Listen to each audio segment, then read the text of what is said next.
category status, sir. Thank you, sir. Very good. P. Chandrasekhar.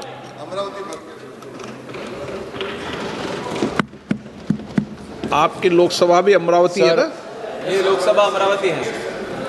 Sir, today I would like to speak in Telugu, sir, my native language, because this is a historic and an emotional moment for all of Andhra Pradesh, sir.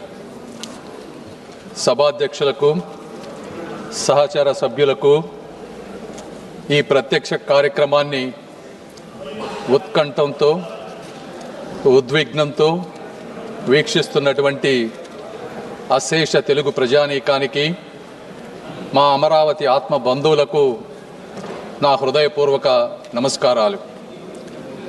ఆంధ్రుల కలల రాజధానిగా అమరావతికి చట్టబద్ధత కల్పిస్తూ అమరావతి ఆంధ్రప్రదేశ్కు ఏకైక రాజధాని అని ప్రస్తావిస్తూ దేశంలోనే మొట్టమొదటిసారిగా రాజధానిని నిర్మించే ఈ చారిత్రక ఘట్టంలో అమరావతి బిడ్డగా ఈ సభలో ప్రసంగించటం నాకు అదృష్టంగాను గౌరవంగాను భావిస్తున్నాను.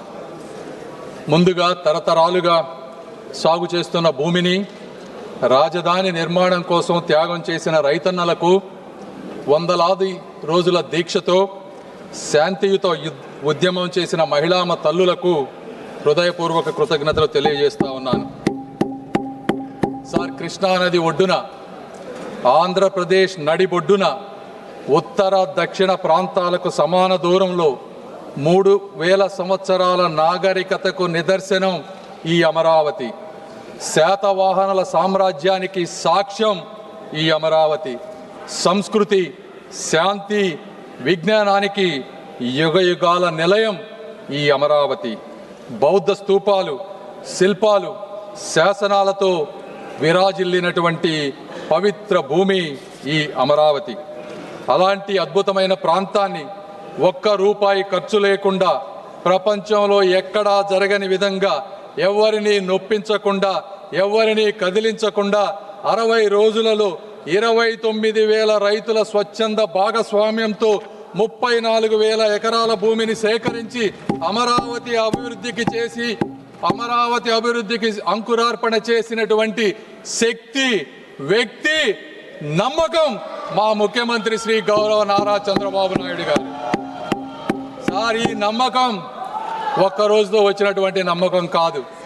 40 సంవత్సరాలుగా ఒక సుదీర్ఘ రాజకీయ ప్రయాణంలో ఇటుక పేర్చుకుంటూ పొద్దున లెగిసిన దగ్గర నుంచి పండుకునే వరకు ప్రజా సంక్షేమమే పరమావధిగా తన పూర్తి జీవితాన్ని త్యాగం చేసినటువంటి ఒక వ్యక్తిపై ఉన్నటువంటి నమ్మకమే ఈ అమరావతి. సార్, ఆ వ్యక్తిని నమ్మి, రాష్ట్ర హామీని నమ్మి ప్రపంచ స్థాయి రాజధాని వస్తుందని తమ పూర్వీకుల జీవనాధారాన్ని అక్కడ రైతులు వదులుకున్నారు. సార్, 2019 ఆంధ్రప్రదేశ్ జరిగినటువంటి సార్వత్రిక ఎన్నికల్లో ఆ రోజు ఉన్నటువంటి జగన్మోహన్ రెడ్డి గారు పాదయాత్ర చేసి ఊరు తిరిగి ఈ ప్రాంతం చిన్న ప్రాంతం, ఇక్కడ 3 రాజధానులు సరిపోవు, ఈ అమరావతిని